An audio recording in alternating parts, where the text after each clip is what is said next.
Hey everyone, and welcome to the inaugural episode of Scare Roots. We don't have a tagline for Scare Roots. The classic horror games podcast. Yeah, and horror other things sometimes. I feel like this one's not going to stick to games all the time.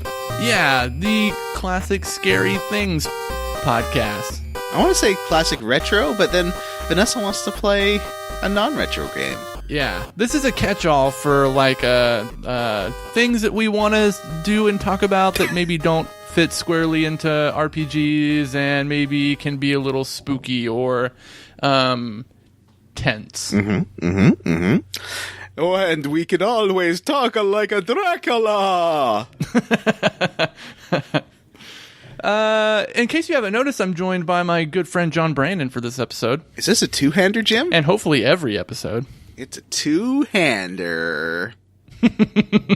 I'm just shaking my fist. Two-hander to completion. Showing two friends just waving their fists at each other. Today we're going to talk about Silent Hill 2. Silent Hill 2. I played that to completion, Jim.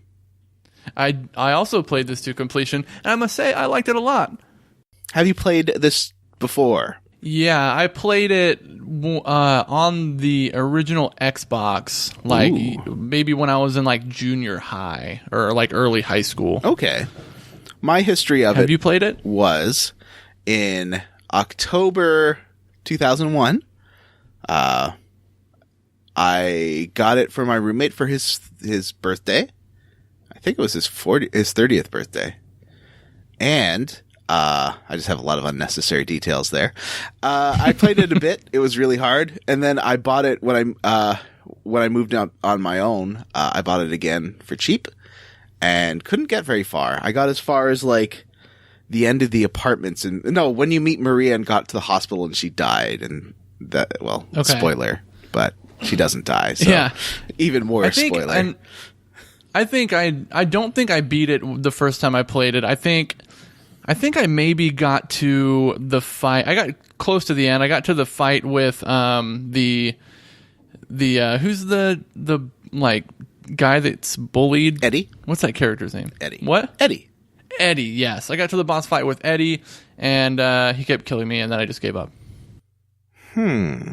Now, we're not going to do like a standard plot by plot breakdown kind of thing, because I don't feel like that's something this show does. I don't know. If you have a different idea, that's totally cool. We do whatever you'd like. No, we're just figuring it out together, man. But I was thinking we could talk about like themes and breakdown of weirdness and endings, because this game is all about subtext. Yeah, let's give like kind of a general overview of the plot. Oh yeah, of course. So we play as James Sunderland, and James Sunderland is he's in Silent Hill because he's received a letter from his wife who died. Was it like a year before? Well, 3 years. He says 3 years. 3 years, that's right. So he's like, whoa, why did I get this spooky letter telling me to come to Silent Hill? I wonder if my dead wife is there. Better go. So he goes to Silent Hill, and all kinds of creeps and spooks happen, and he runs into a lot of characters, some symbolic, other people, other characters having been summoned to Silent Hill for their own spooky reasons.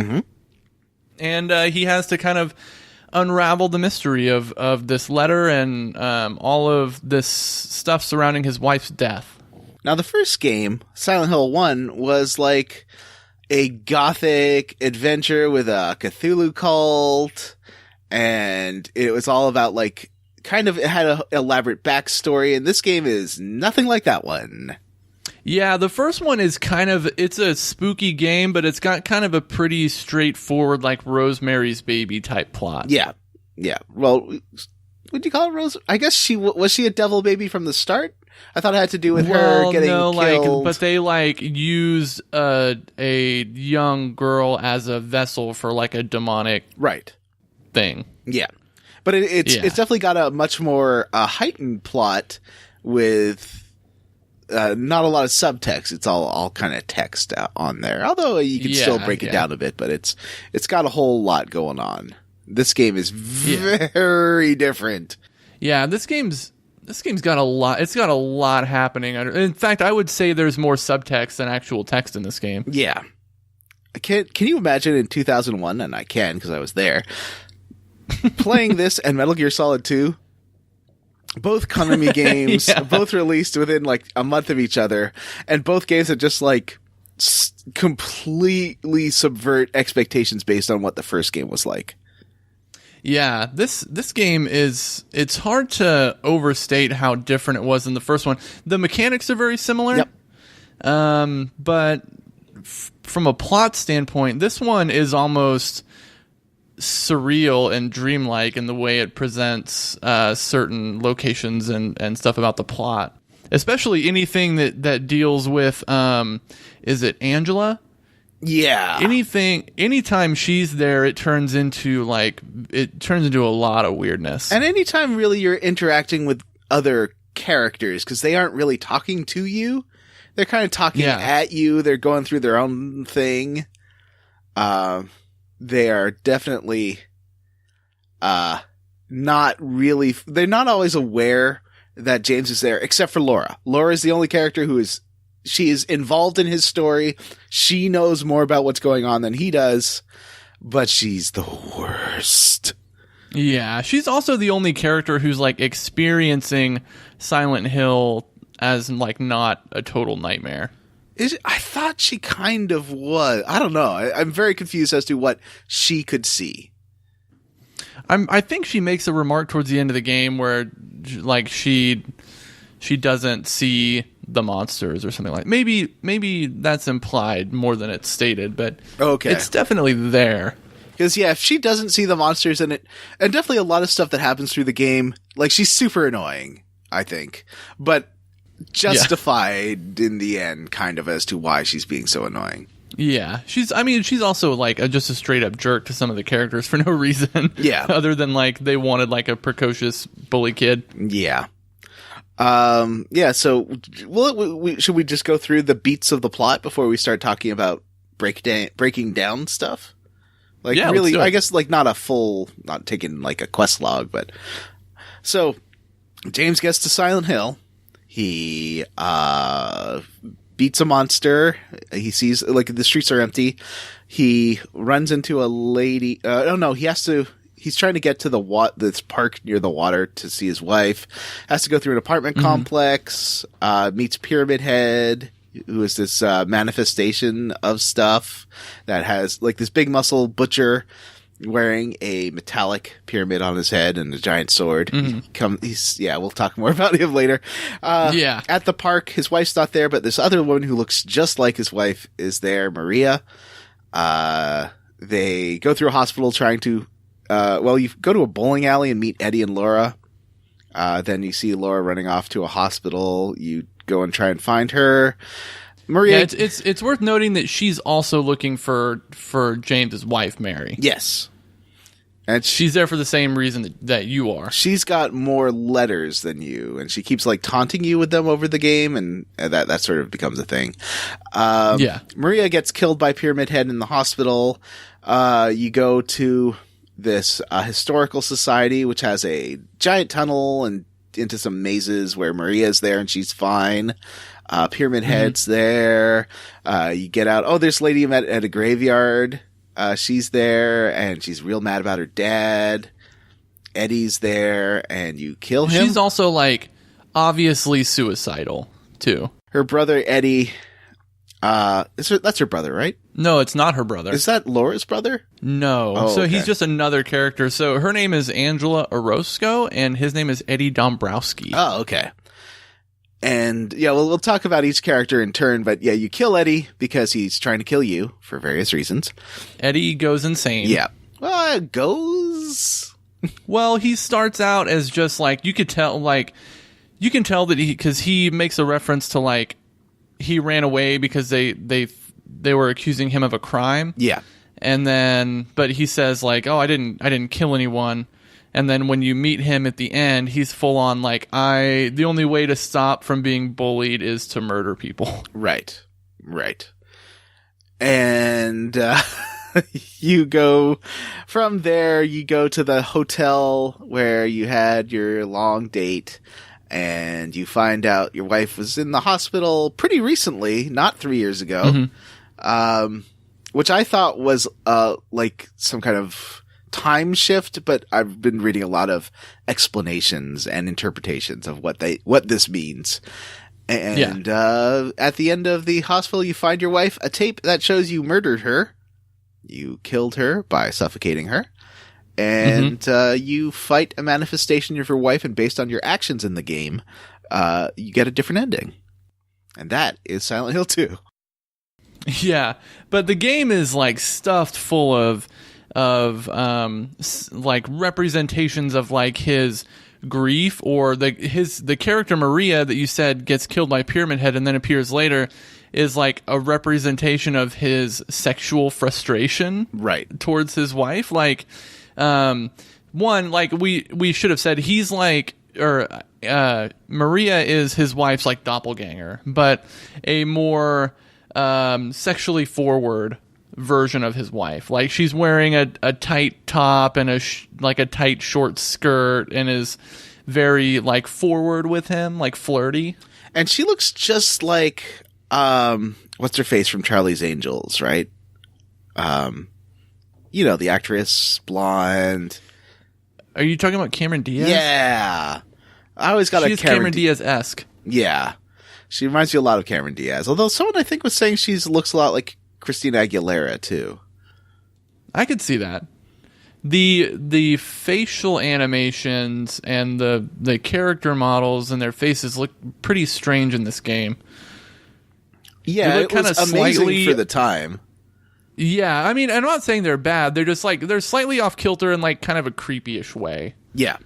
Yeah, they have a kind of puppet thing, but they were also super advanced. This game, at some points, looks amazing. Like, the lighting, the shadows cast by the flashlight, since you're in dark areas, looks really good. There's some really cool effects with, like, shining stuff, a lot of great motion capture. The actual models, like the bodies, aren't very good of the main characters. And it's a 2001 game, so you sort of have to temper your expectations of it. But technically, it was very interesting what it did, and like the fog on the original version is amazing. They kind of tone it down if you play it on the HD or PC. The fog doesn't like swirl in the same way. It doesn't get as thick. You can see where the models end in the HD version, like the the scenery. You can see it cut off. Oh yeah, for sure. But in the PS2 version, you can't. It's too thick. So I played the original PS2 one, and I think, Jim, you played the PS3 re-release? I played the version that's on, it would be the Silent Hill HD collection, which has Silent Hill 2 and 3 like HD remasters. Now, this had been hugely panned, this collection. I think I sent you some reviews on people who really, really didn't like it, and the problems in rendering and stuff compared with the original. How did you find playing through it in that way? I didn't think it was that bad. I used the original voices. Well, so when you load the game, you have the option to choose original voices or new voices, because they re-recorded the voice tracks. And I did a mix of both, and I thought both of them were pretty good. But I didn't have any problems. Later addition to bring back the original? I feel like that's something they had to go. I think it was patch in because everyone hated the new voices. Yeah, but like I used them both, and like they were both fine, and I didn't have any issues, like any technical problems. Nothing was noticeable about the environments that I felt like detracted from the game or anything. Although I like, to your point, I think more fog probably would have added to the atmosphere a little bit. Yeah, because like in the park area where you have to run through and like dig up that locked box by that statue, you could see through that entire park, and I felt like if it had some more fog, it would have added to the atmosphere a little bit. Yeah, I think it really does help. And the town is abandoned. It's definitely like the first game was very inspired by the game, The Mist. I want to say The Mist by Stephen King, the book. That's why I'm not. That game. That sounds right. And there's a lot of references to horror authors and stuff in the street names. So Maria is interesting because, she has keys to the strip club, which I thought she was just let's talk about Maria for a bit. When you get to the locked door at the strip club, there's a 2-minute scene of her unlocking the door, and she pulls out what I thought was parts to pick the lock.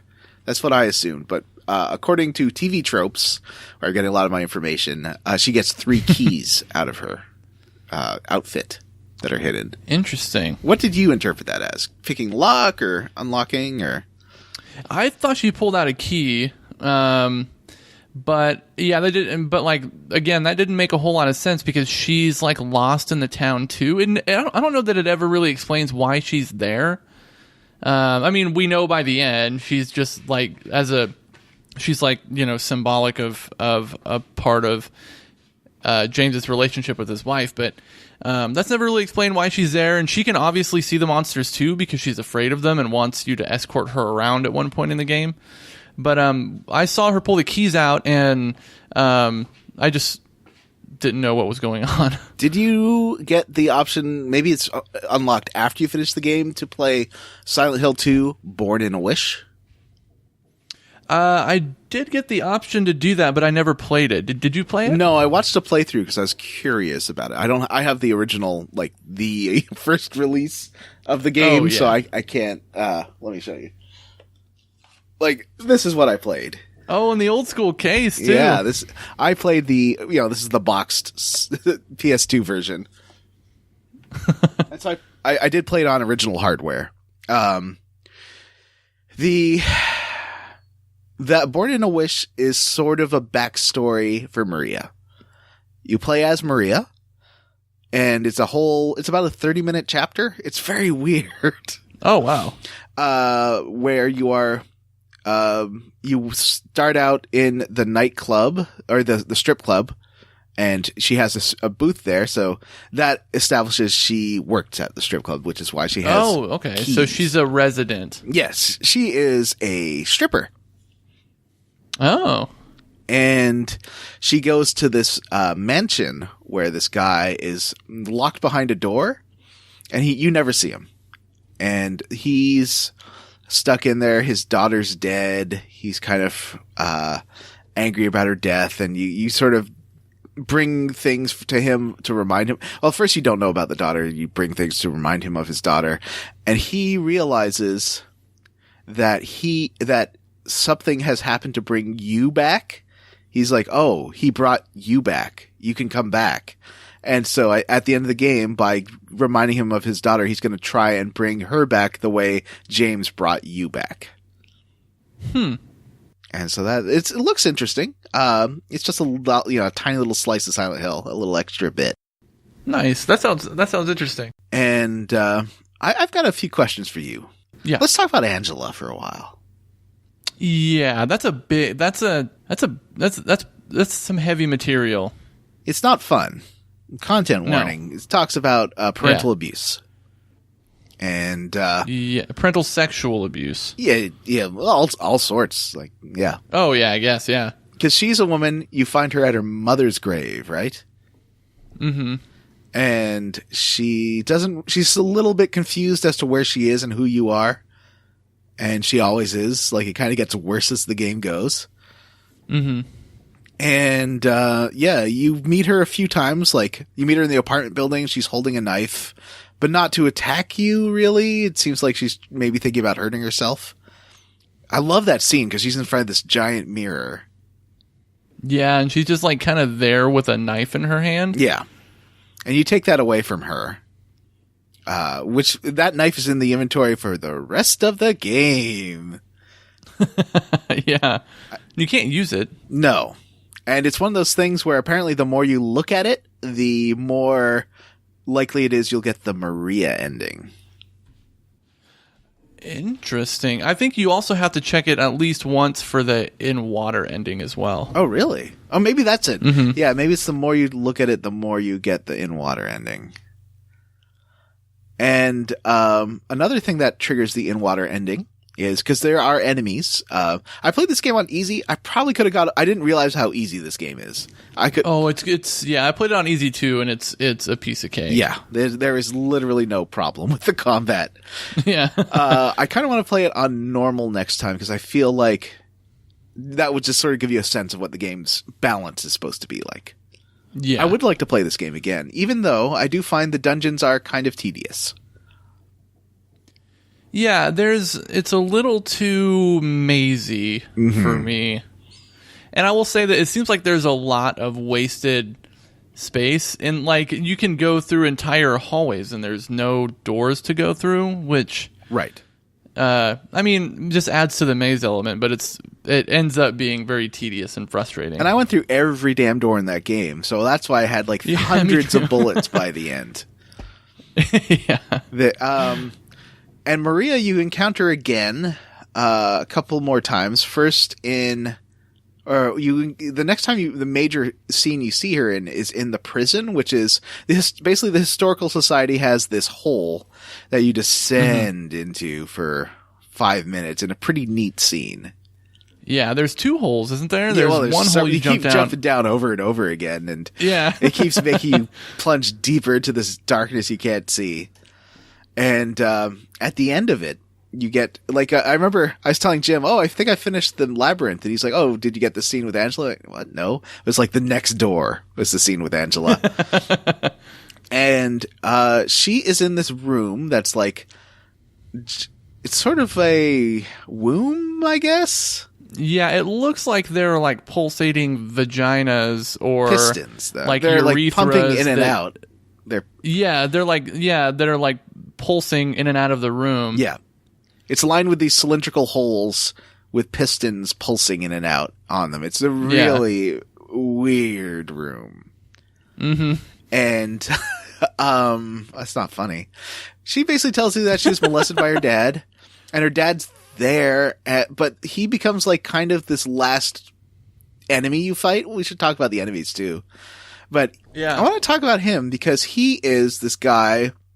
It's like a charred body that's trapped in a bed frame.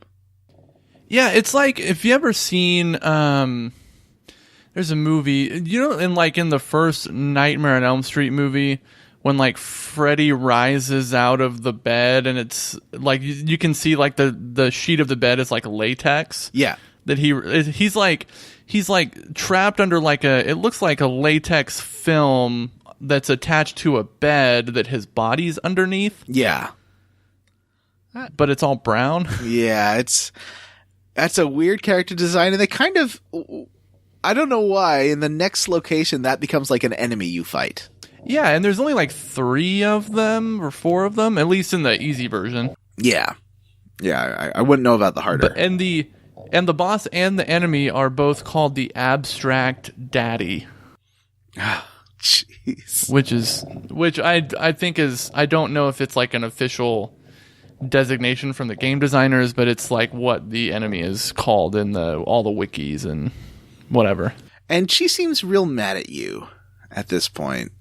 I don't know. Even though you killed, you shoot the dad, and then she brings a TV and smashes it on his head. Yeah, well, like you go to, like, you ask her if she needs help, and you go to like put your hand on her, and she, understandably, she's like, no, I don't trust you. You don't get to touch me and all this stuff, and she acts very, very aggressively and defensively. When you go to see her the last time, she's furious at you. First, she thinks you're her mom, and then she's furious at you because the mom allowed the dad stuff to happen and said she deserved it. And then she realizes you're James, and she's still angry at you because you won't give her her knife back. She asked for her knife back. And then also the hotel's on fire. And yeah, and there's an interesting part in I was reading the fandom wiki entry for her character, and when she's in this like flaming hallway, she's looking at these paintings that are lining the walls, and it looks like the frame that her dad was in, one of them. Yeah, but it looks like in the wiki anyway, it says that there's these images don't seem to have had their penises cut off. Oh, interesting. And that's one thing that she's looking at is these figures in these paintings, or they may not be paintings, whatever they are, but they seem to have had their penises cut off. I thought it was just another latex wrap body. Like, I took some time to look at it because I was really confused as to what it was that she's looking at, because it looks 3D. It's not like a painting. Yeah, it says here in the wiki, when James encounters Angela on the fiery staircase, she appears to be staring vacantly, perhaps admiring a painting made of male human corpses with blood-stained crotches with holes where their penises should be. Ah, okay. And very interesting. When she leaves, she says the best line of the game, I think. Which is, it's always like this for me, or something akin to that. Yeah. Which is super cool. Like, not cool, but it's an interesting line, and it says a lot. Yeah. And it kind of sums up like everything that all of the characters are experiencing, which is like their own like unique versions of Silent Hill. They're all having these very unique experiences in it that are like symbolic of their own traumas and guilt and grief. Yeah, I think all three of the traumatized people, which are James, Eddie, and Angela, are all kind of dealing with it in different ways. Like, Angela hates herself, and it's what she did. Like, what happened to her is not what happened to any of them. Isn't their fault, but what is their fault is how they respond to it. Yeah, and Angela's probably the least to blame, but she's in Silent Hill. She did nothing wrong. She's in Silent Hill because she thinks she should be there, not because of what she did. Yeah. She didn't murder anyone or isn't really guilty of anything other than being a victim. But yeah, it's her feelings and the fact that she is punishing herself. That's why she's there. And Eddie is the victim of bullying because he's this big, tall, fat guy. You see him first in the apartment building, and then you see him again in the bowling alley with Laura. He's in the prison too. Yeah, and the prison's the sort of the final part of it. He's not very bright. He's very, very angry for being. You find out later. Well, he's always kind of accusatory, even from the beginning. And he won't answer questions. He doesn't seem to really understand what's going on. When you get to the, I want to say even in the first area where he's throwing up in the toilet, there's some dead bodies around him. Yeah, because he says, I didn't do that. Right. I think was that dogs? I think that was dogs that were around him there, or a dog. I don't remember. He does reference killing a dog later. Yeah. And you get to the prison, and he's standing there with a gun, and there's just these bullet-riddled corpses all around him. And he's like, was me? I had to do it? I don't know. And then the final time you meet him, he's just shooting people left and right and like blowing their heads off. Well, they're already dead by the time you get there. But yeah. So his like you said, he was bullied, and then he comes to Silent Hill because I guess like he confronted one of his bullies with a gun and shot his bully's dog, and then shot his bully in the leg or in the knee. Right. Yes, he does mention that. And then that. Runs away and ends up in Silent Hill. Yeah. So this is a pretty immediate punishment for his actions. He's on the run from cops. And he like we said earlier, he goes, he kind of goes insane. Like he comes to the conclusion that people can't bully him if they're dead. Yeah. And then you call him crazy. I mean, you don't have a choice. It's just a cutscene. Yeah. And then he comes after you. Your character, in a very clumsy way, goes like, "Have you gone nuts?" Yep. Like to the angry guy waving a gun around. Yeah. So then you have this kind of a terrible boss fight in a freezer. Yeah, there's two parts to it. There's like the first part where it's just like in the room where you encounter him, and then he runs into like a meat locker. and you have to shoot him in the meat locker. Which one of the disappointing things is he's like shooting you with this like giant like dirty hairy revolver. Yeah. And you can't pick it up. You can't take his gun, which like you would expect to do, but you can't. I feel like that's an unlockable later. I know what's her face has it. Oh, maybe Maria has it in the in her game in Born into a interesting. In a Wish. And finally, there's Laura, who is a little girl. She hasn't done anything wrong, but she's kind of the voice of Mary a little bit. Like, she knows what's up. She was there with Mary in the hospital. She was mad at you because you never visited her. She's mad at you because I think she knows you killed her. I think. Well, you tell her that like after James finds out that after he remembers that he did murder her, Laura shows up in the room and she goes, hey, did you find Mary? And he's like, I have something to tell you. Mary's dead. And she asked him, she's like, did she die from like her disease or whatever? And he said, no, I killed her. Yeah. So like she's looking for Mary throughout the game, and you have to break the news to her that you in fact murdered her. Right. And she's really annoying. She's a little kid character. She constantly runs off, and then your character's like, well, we gotta go save her. Yeah. Which I guess, because she was friends with Mary while Mary was super sick. And yet you've never met her, which is because you never went to go visit Mary in the hospital, really. Right. And she says a couple cryptic things in the beginning about Mary that has your character want to like follow her around a little bit. Yeah. But in scenes with her when she's interacting with other characters, especially Eddie, she's just a jerk. Yeah. Well, at one point, like she calls Eddie like a fat idiot or something like that. Yeah. In the hospital, she says, I think she has the second letter from Mary in a room, and tells you to go in there, and you get locked in, and these things descend from the ceiling and attack you. It's the boss fight of the hospital. Oh yeah, that would be the Flesh Lips boss fight. What did those things even look like? They were kind of like things that, again, it's more like those like latex like silhouette things, but they had like sucker things at the end of like kind of coming out of their heads. I think there were 3 of them. Yeah, that was probably the hardest boss fight, I would say, just because like I think it's so the most too, dangerous because one. like it's hard to like get a sense of spatial awareness with the way that the cameras are set up in that room.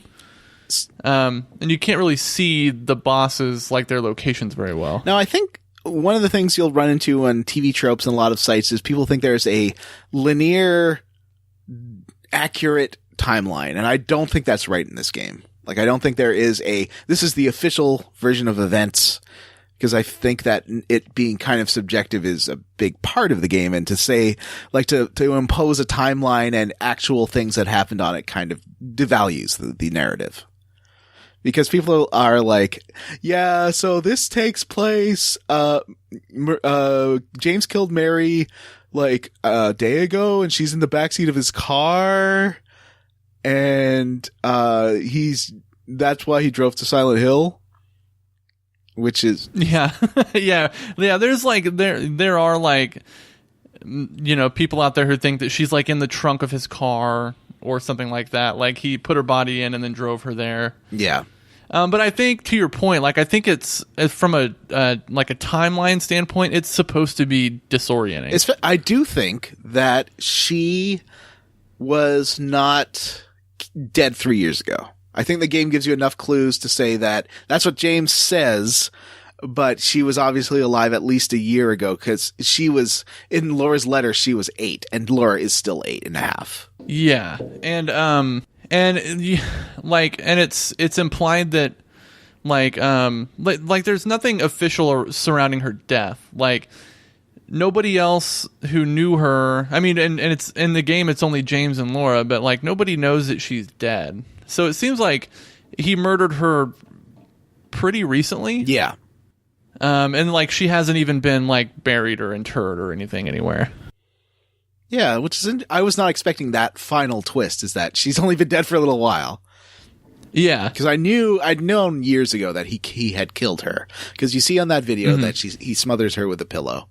So you have this first letter that tells you to go to Silent Hill that seems pretty mysterious since James thinks she's dead. But you get a second letter to Laura that Mary wrote to ask to give for the nurse to give to Laura after she died. That is a bit more detailed in saying who Laura is and saying why aren't you ever coming to see me? You get a lot of that. Why, James? James, I need you. Why aren't you here? Like voices say that over the game. Yeah, and her letter to Laura is very sweet. It's obvious they were very close. Yeah. And you don't know much about Laura's backstory, but you get the sense that like she kind of looked at Mary like her mom, and I think in her letter she even says like, Laura, I love you like you were my own daughter or something like that. And I think she even, and let me actually look up the letter really quick. It says here, Laura, I love you like my very own daughter. If things had worked out differently, I was hoping to adopt you. Right. Now, there's a bunch of different endings, but before we get into that, I just want to let's talk about the enemy designs a bit more. Yeah. So there is Pyramid Head, who's sort of a lot of like the go-to analysis is that he's a manifestation of the violence inherent in James and killing Mary, and just in general, like it's his violent side. Well, also he's like a representation of James's desire to be punished. Right. Because this thing stalks you. It rapes one of the so there's these enemies, like the earliest enemies are kind of these faceless shambling things, and then these mannequins, which with like legs for the torso. It's like legs on top and bottom. Yes. And your introduction to Pyramid Head is it raping one of those things. Although you don't see anything. It's Pyramid Head doesn't take Yeah, it's obvious he's like sexually assaulting it in some way. Yeah. It's super weird. All your fights with Pyramid Head are silly. They are not fights. Yeah, the first fight, you don't even need to interact with him. If you run around the room for at least 3 minutes, he'll just leave. There's that fight. You meet him in this labyrinth, the one that's in the prison. And there you just have to run away from him. And same in the hospital. Yeah, it's just running away from him. Oh, he does kill Maria in a very graphic way. Yes, yeah, he really gives it to her.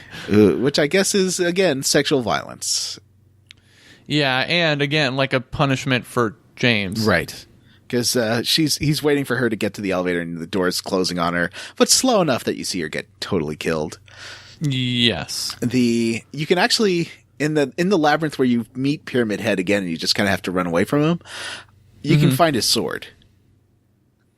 Yeah, which is called the Great Knife, which you can actually use as a weapon, but it is slow. I would not use it as a weapon. No, it is frustratingly slow and cumbersome. So that first fight with Pyramid Head, the point is to just avoid him because like your bullets ding off of his head and physical attacks don't do anything.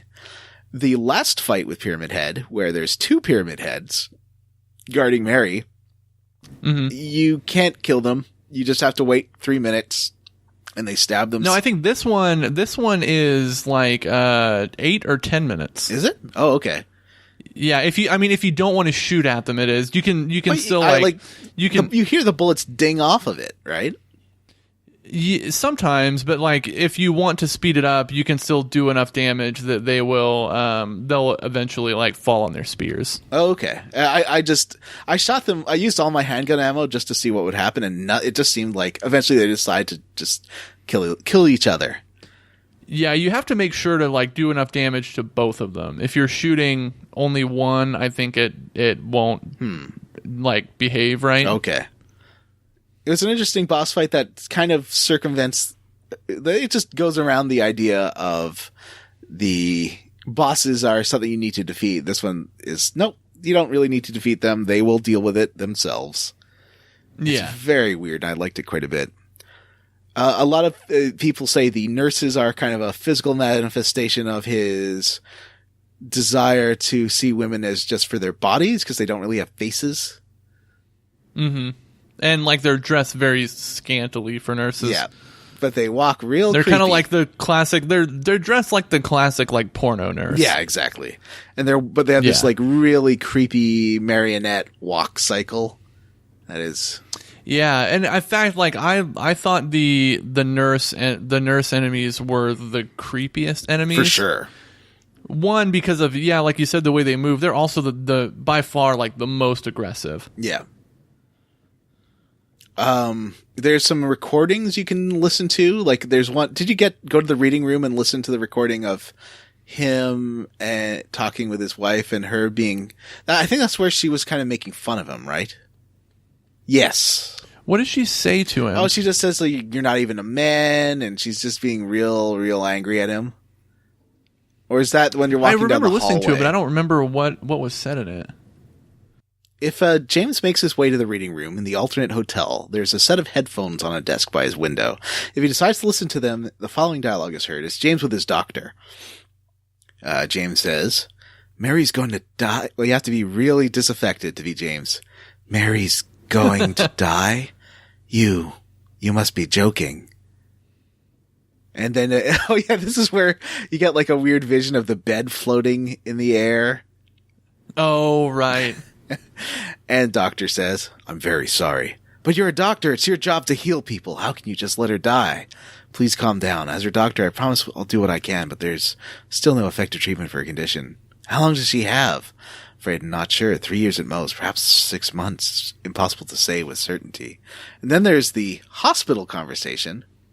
That's where she gets real angry at him. Oh, is this the one that's like playing over as you're walking? Yeah, the hallway one. Yeah, you're walking down this hallway. Yeah, and this is over. Like, and I think you have to. You can move fast enough through the hallway where you don't hear the whole thing. But if you listen to the whole thing, that's one of the prerequisites for getting some of the other endings. Yeah, I think for getting leave at least, maybe. I think so. So basically, what's really cool with this conversation is it's timed to the length of the hallway. It's a really, really long hallway. If you get to the end, it's her saying, don't come back. If you stop and then listen to the rest, that way, you've been walking the whole time. If you just keep going, you miss the ending. So basically, here's what she says. You're bringing Mary flowers. She says, flowers? I don't want any damn flowers. Just go home already. And he says, Mary, what are you saying? Look, I'm disgusting. I don't deserve flowers. Between the disease and the drugs, I look like a monster. Well, what are you looking at? Get the hell out of here. Leave me alone already. I'm no use to anyone. I'll be dead soon anyways. Maybe today, maybe tomorrow. It'll be easier if they just kill me. But I guess the hospital is making a nice profit off me. They want to keep me alive. Are you still here? I told you to go. Are you deaf? Don't come back. And then after, she says, James, wait, don't go. Stay with me. Don't leave me alone. I didn't mean what I said. Please, James, tell me I'll be okay. Tell me I'm not going to die. Help me. And that's important to know that she didn't want to die. So James is definitely at fault for what he did. For sure, yeah. And like it's made pretty evident that like he did it just because he was like tired of taking care of her. She didn't want to be put out of her misery or anything. He did it for purely selfish reasons that he's kind of unable to come to terms with, hence like everything that happens in the game. And he didn't visit her in the hospital much. Like, I guess because she was... like he just kind of stopped caring. Yeah. And that's why Laura is so mad at him. Because he abandoned his wife and she was there when she was dying. Any other weird enemies that have a psychosexual component or something? I don't think there's only like maybe 4 or 5. The great ones are really hard. They're like the hardest random encounter. Like, just out. Which ones are those? They attach themselves to a grating and like they can. Oh, right. You can shoot them. And you can kill them, but they can easily hit you because you have to walk. And over they're them. only in like 2 areas. They're in like a tunnel in the streets of the town, and then they're in like it's either the hospital or the prison, just in like 1 or 2 hallways. Yeah, they are not there that much. And there's a couple right at the end. Oh, right, yeah, that's true. I loved how for the PS2, how the hotel looked at the end when it's like decaying was amazing. That was Yeah, the hotel was definitely like the best rendered area. I thought the historical society that the tunnels and the ladders, when you're doing that was probably, I thought that was the creepiest part of the game. yeah. One thing I did want to talk about too is how great the sound is in the game. But I had to turn it off sometimes. I don't like that sound. Oh, you had to turn the sound off? Because it makes the sound when enemies are around. It's sort of static, but also just sort of like a grinding, screeching, scraping sound that it just creeped me out too much. I had to turn it off. There's a section in the prison where you're like running between rows of cells. Like there are rows of cells on either side of like this big room in the prison. Mm-hmm. And as you're making the cells are mostly empty except for a couple enemies, but even after you kill the enemies, in the background, like kind of like ambient sounds, you hear like a low moan, and every once in a while you'll hear like a deep like moan or yell kind of a thing, and it just creeped the hell out of me. It was really cool. And I think a couple of times you just hear Mary calling to you in the prison. Yeah. Like, oh yeah, there's some really neat stuff. There's a lot of dumb stuff in this game too. But before we get into the dumb stuff, we should talk about the endings, which I guess leads very nicely into that. So what ending did you get? I ended up with the leave ending, which is the good ending, quote unquote. Mm-hmm. But it ends with how does that one go? It ends with like James kind of coming to terms with his role in almost like forgiving himself in a way. Yeah. And then it shows like a shot of the Silent Hill Cemetery, and there's recording of, and there's like the letter comes up as a scroll on the screen, but it's Mary like reading a letter to James about like her death. It's like her final letter to him. And then it shows James and Laura making their way out of Silent Hill. Yeah. Does he deserve that ending? Because I think the majority of people say he does not. No, I don't think so. It's I don't know, man. It's hard to say because like I will say he probably doesn't deserve it, but like again, like who? It's weird. It's like it feels weird to say this person doesn't deserve this ending, which I think is like what makes the ending so great. Mm-hmm. Is because like he did, like go through all of this stuff and eventually came to terms with that, and it's a very complicated thing that he did and went through. Like he obviously does love his wife, but he's also obviously very selfish. There's a really great line when he's talking. So basically at the end, he's talking to his dead wife. She's in a bed and they're having a conversation. And he says, first of all, she says, well, I told you I wanted to die. But then he said, yeah, but you also said you didn't want to die. And, obviously I hated, this isn't true. I didn't do it for you. I did it for myself because I was selfish and I hated watching you suffer. And I hated being tied down to a dying woman. And, I did it because I wanted to. I did it to make myself happy. And she says, well, why are you so sad? Yeah. So in the way she's saying you're kind of beating yourself up for what you did in a way that isn't totally genuine. Yeah. And like, that's very true. Like, and he does seem a little insincere and a little dodgy. Yeah. Like when it comes to like other characters talking about his wife and things like that, like some of his interactions with Maria, just kind of read as like he's affecting a certain attitude towards his wife. Like it's not totally sincere. Yeah. Yeah, definitely. There's I love my wife, and well, it's a bit more complicated. Yeah, like he's really kind of overdoing it in a suspicious way. I guess one of my issues with the leave ending is it does kind of give him a carte blanche for what he did, and I think there's a lot of media out there that will justify a man killing a woman, and then letting him go, be sorry, and that's it, or like violence, Yeah. like justifying violence against women in a way that's like, well, he feels real bad about it. I guess he's okay.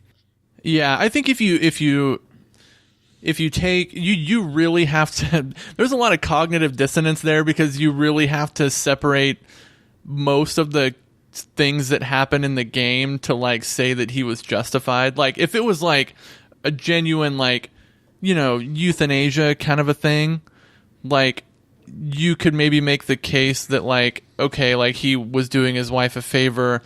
But if you take all of the interactions between him and his wife and the things that his wife said and what Laura says and how he and a lot of the other sexual components of the game, it's obvious that he's just kind of a shit. Yeah. And that he didn't stay with his wife till the end, that he was not there for like, he was not there to the point that his wife became friends with this girl he's never met and who was an important part of her life. Yeah. So I think that leads to the in water ending, the second ending, where which I think is the most interesting ending. Well, why don't you talk about it? Sure. So it shows the ending has a scene between Mary and James, and they're talking, and he picks up her body, and you don't see it, but like you hear like a car door shut, and he says, you know, what was I afraid of all this time? This is what I wanted. And then you hear like the car screech and crash, and then you hear like the car splash into the water. And the final letter that she wrote to James comes up as a scroll on the screen, but it's obvious that it's underwater. Like this there's like an underwater background. Yeah. So like it's implied that he takes her from her hospital bed, puts her in the car, and then does kind of like a murder suicide. Yeah, you see him pick her up and put her in the car. Well, you don't see her. You see him pick her up. You don't see him put her in the car. Yeah, you see him pick her up and take her out of the room. Yeah. What'd you think about this ending? At least a more satisfying ending, I guess, which is weird to say about suicide and someone killing his wife. Like, he's not the hero of this game, even if he is the protagonist of this game. Mm-hmm. But it is complicated, and definitely I like that this game doesn't treat...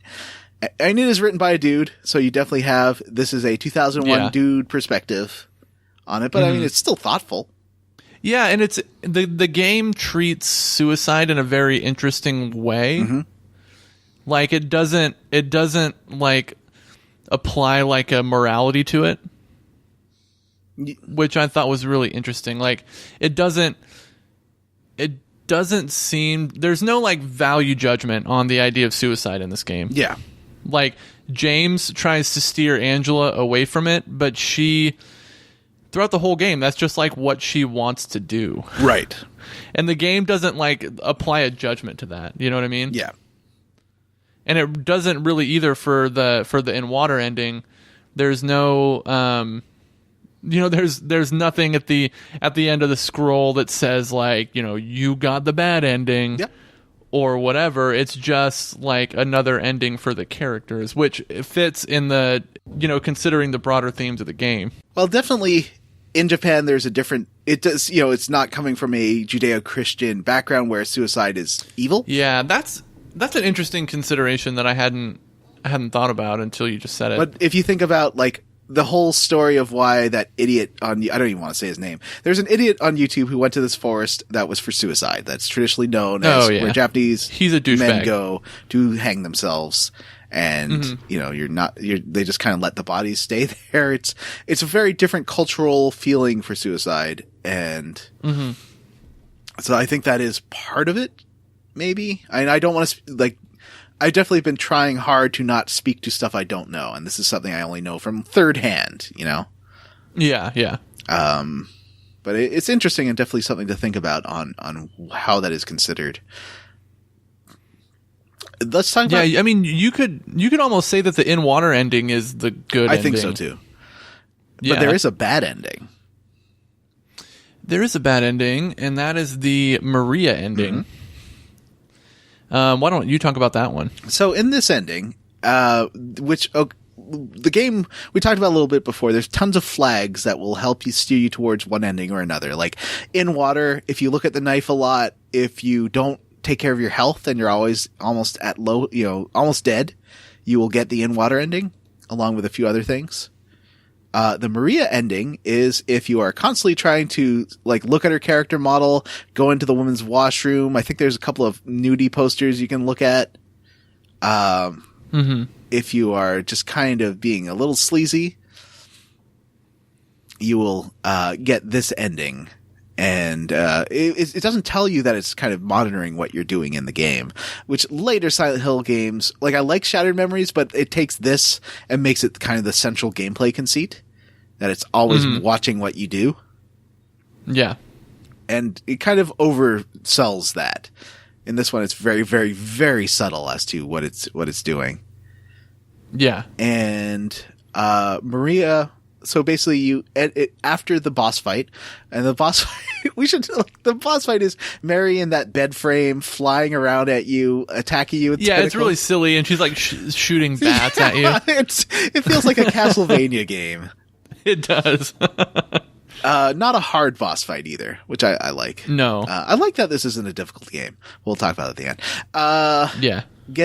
So after that, it cut to him on the boardwalk in the park by the water, and Maria is there, and he says he wants her to come with him, that he wants her.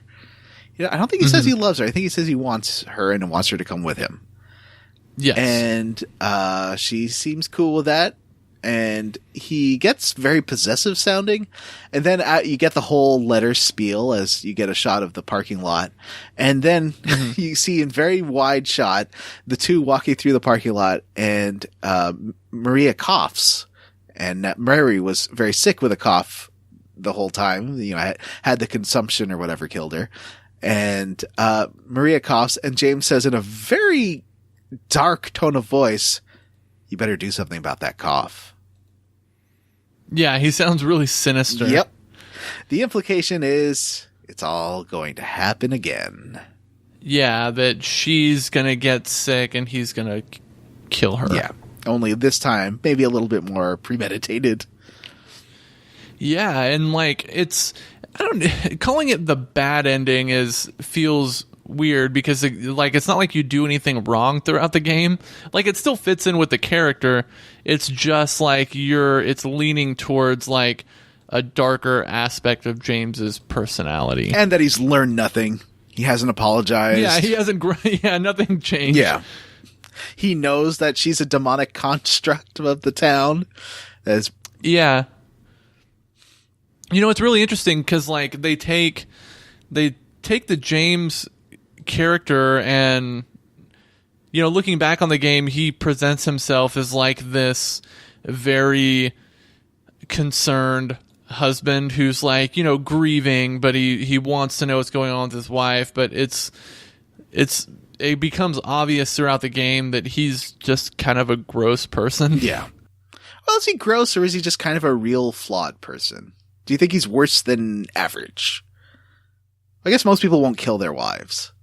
So, yes. Yeah, but like to that point, like he's just an extremely flawed guy. Yeah.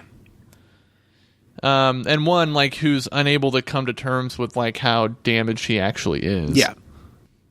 A lot of this game is him yelling at women too.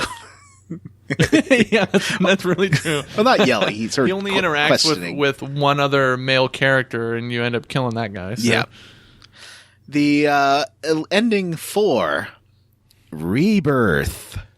Maybe the most... That one is... This is the most Silent Hill 1 ending. Yeah, let me actually find that here. I'll talk about the setup of what you need to do to get it while you do that. This is the one where... And I think you can only get it on the second playthrough, maybe? It's a new game. One of the 3 New Game Plus endings. Yeah, so you have to find all of these like cult relics throughout the game. I think there's maybe 4 or 5 of them. Yeah, this is sort of tying back to the Silent Hill 1. It's the only real connection to Silent Hill 1. Yeah, there's like a goblet and like a a book or And some something like that you have to gems get, and then at the end of the game he rows. I believe he rows Mary across the lake to like resurrect her. Well, yeah, because he talks about how the old gods still live in Silent Hill, and they can bring things back. And so then you just see him try. You don't see him try. Right. You see him go to this island in the middle of the lake, which crossing the lake is a really cool sequence too. It is, yeah. And there's actually if you do it in like under 80 seconds or something like that, you get a trophy. Oh, wow. Well, I guess not in the version I have because there are no trophies. Oh, that's right. That's right. Yeah. But basically, there's a light and you basically have to row towards the light. And I couldn't find the light at first. I didn't swing the camera around. So I spent maybe 5 minutes, 10 minutes doing this. I did not get the trophy. And also, if the mechanics of rowing the boat change depending on what difficulty you're playing on. Oh, really? Yeah, so if you're playing on easy, all you have to do is kind of point the analog stick in the direction you want to go. But if you're playing on hard, you actually have to do like a rowing motion, like move it forward and then back to propel yourself across the lake, making it kind of that much harder. Oh, wow. Okay, that's really neat. So there's that, and it's ambiguous because you don't know if he brings Mary back. And given this goes into the occult stuff more, Silent Hill 1, probably it's not going to go well because that never goes well in Silent Hill. Like when you start dealing with the old god stuff, it's real bad. Yeah. So that one's interesting. And there's also the best ending of any video game ever, the dog ending. The dog ending. This is really weird. The dog ending. Now, I know that, I don't know if there's a dog ending in Silent Hill 1. There's definitely a UFO ending in Silent Hill 1. Yeah, I don't know if there is a dog ending in Silent Hill 1. I think their later games always have a dog ending. But this involves you going, you find a key to this room in the hotel, the observation room, and you open the door, and what is inside, Jim? There's a dog like sitting at a control panel. It's like a Shiba Inu dog. And it's wearing headphones and like operating levers at this control station. And in the background, you can see the heads. Like there's like a radar map with the heads of Maria and James on it. So it's obvious he's doing something with them. And the dog is like on this little stool, like wagging its tail, like moving levers and pushing buttons and things. And your character like gets down on his knees on all fours, and the dog just like comes up and licks his face. Because he's like, it was you this whole time. Yeah, it was all you. And my favorite part of this is it like fades out of this scene and fades to the credits, and the credits roll over like just a still of the dog's face with like characters dancing behind it. It's like the zaniest shots of the game, I guess. Like, yeah. and also for some reason when James meets the dog, it's the only time in the Japanese version and in the English version he speaks Japanese. Oh, really? Yeah. So for whatever reason they swap voice actors for that last shot as a joke. And he's got like this really serious Japanese actor voice. And it's funny, like the shots they choose to like montage at the end. There's one of James shirtless and muscly and like lubed up looking at the camera with his arms crossed. And every time, so the song that's playing is dogs barking musically, like the yeah. But anytime Eddie shows up, it goes Rrr. Yeah, the dog does not like Eddie. And then, like, anytime there's shots of Eddie, I mean, this is super shitty towards fat people, but anytime there's shots of Eddie, like a pizza rolls over his face, or it zooms on his belly, and the dog's just growling. It's so silly. And then the last shot is Maria in a sexy bikini. Oh, is it really? Oh, yeah. I love that there's also like a cut to, oh my gosh, I'm looking at it now. It shows it like has a still of Eddie's like big belly, and then there's a pizza that flies across the screen. Yep. with the piece taken out of it. It's so mean. Oh my gosh. There's the final ending is the UFO ending, which you get a blue gem in the New Game Plus playthrough, and if you use it in certain locations, you'll see like very Ed Wood style Plan 9 for Outer Space non-animated UFOs flying around with like this like yeah music. And if you, I think, basically use it at the end, you'll get this scene that's done in stills of the UFO's land. Yeah, like an old silent film, only it's in stills. Yeah. The UFO's land. James meets the protagonist of Silent Hill 1, Harry Mason, and he still like looks like a PS1 polygons. Yeah. And the aliens zap him, and then Harry Mason gives the aliens thumbs up. Yeah, he says, "Hey, have you seen my wife?" And then they shoot him. After Harry's like, well, "Have you seen my daughter? She's about 10 years old, dark hair." Yeah. Yeah, they shoot him. And that's the end of the game. And then they just like drag his body off, and then it shows Harry like giving a thumbs up to the alien who's smiling at him. What a great game. There's one other scene that kind of kills the tension. That this isn't optional. This happens every playthrough. When you're in the elevator with Maria in the hospital, and you get this game show that's giving you some trivia, and you only know the answers to the trivia based on if you've been reading all the like pictures and text around about like there's a bunch of questions about streets and serial killers and stuff. Yeah. And you get there. It unlocks the supply room after that, and inside you use the answers to unlock it, and you get like 100 shotgun bullets. Yeah, I was so like I had so much ammo at the end of the game, like hundreds of handgun bullets, and I think I ended up with like 90 something shotgun shells and a ton of rifle ammo.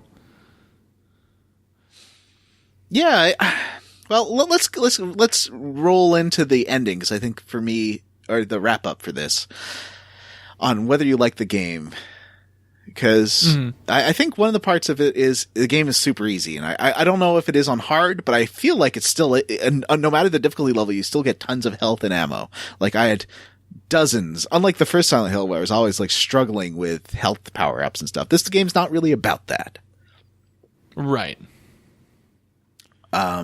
Did you like this game, James? I mean, Jim, I love James this game. The protagonist. Although you are named James. That's true. No, I love this game. I've been a big fan of it ever since it came out, and I was always kind of annoyed that I never took the time to actually beat it. It's very like critically acclaimed, and it's always looked at as one of the better video game narratives. It was definitely kind of groundbreaking in the way it handled a lot of very controversial and adult themes in a way that wasn't like super clunky and still kind of spoke to the overall like feeling of the game and never really took you out, and it all just kind of works. Even though the combat is a little bit clunky and there's, you know, some awkward mechanics in the game, I feel like it doesn't detract from the experience, and it might even add to it. So yeah, I love this game. How do you feel about it, John? I think I have a hard time when someone tells you, especially a game from this era is one of the best games ever made, because this era is notorious for, you know, it's still in the transition between 2D and 3D. So I think it's really hard for a game of this type to be one of the best games ever made. And first of all, I hate that expression. Like, so do I. Like, no, I mean, games, you can't, just like a game. It's cool to like a game. To rank them as best ever is dumb and a shitty pursuit. And I think pushes people away. Like, I think if you are telling someone who's never played this before, hey, this is the greatest game of all time. If you don't like it, you're wrong. Yeah, I think there's a lot of pressure when you play those types of games to experience it in that way. Because, like, going back, I don't have nostalgia for this game because it was too, like, the reason I stopped at the hospital was I thought I was playing the game wrong. I thought I'd failed. Mm-hmm. So that's why I stopped playing. And knowing now, like, oh no, like I talked to Jim, I was like, Jim, did I screw up or is this supposed to happen? You're like, oh no, don't worry, it's fine. And the game doesn't tell you it's fine. And I don't know, I give up pretty easily on games. You might know this. And, although not now. For Square Roots, I never give up. I really don't. Like, I finished every game we played and it's been hard, but, it's definitely been good discipline. And there's a lot of value here, but it's also a 2001 game. Like it's a narrative that is written by a guy, even if it's a very sensitive, interesting look at, domestic violence. Mm-hmm. And it is talking about justifications and motivations, and it's stuff that games at the time were not covering, at least, console games.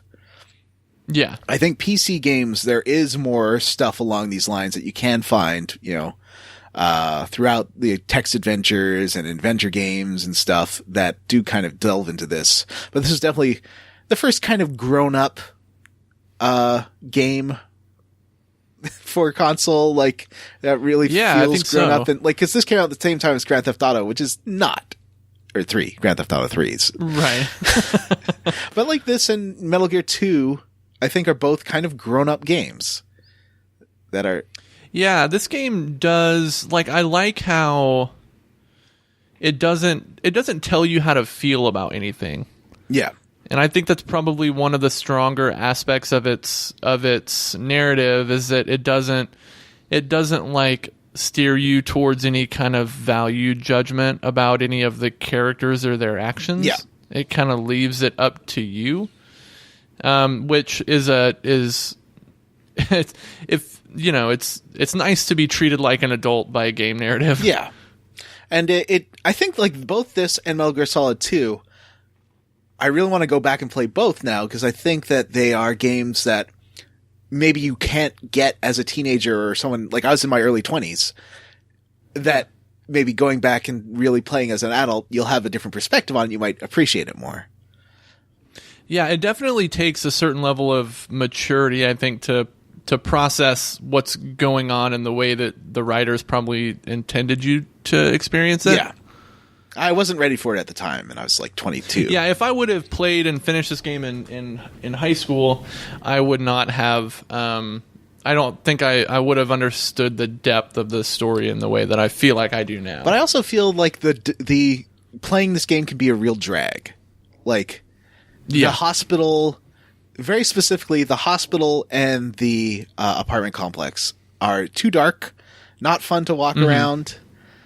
Knowing now that there's basically no challenge, that, like, I was so scared playing these, I think I could play it and just run around next time. By the end, that's what I was doing. And it's a lot. Yeah, there's not a lot of... And I probably need to play it on normal to figure out what the difference is, but there aren't a ton of enemy encounters in the game, and with the exception of the boss fights, they're all optional. Yeah, and you can run around almost every enemy in the game if you want. Yeah, the game doesn't force you to confront any of the enemies except for the bosses. I mean, this game is short. And there's only like 3 or 4 of those. It's maybe 8 hours long. It does sort of invite replaying, which is cool.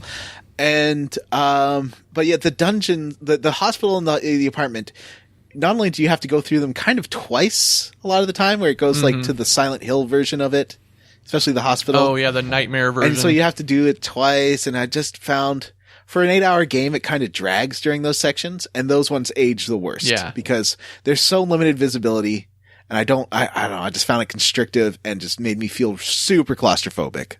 Yeah, and like I said earlier, I thought the historical society part of the game was by far the best and most interesting from like an environment standpoint. Yep. And I really like the hotel too.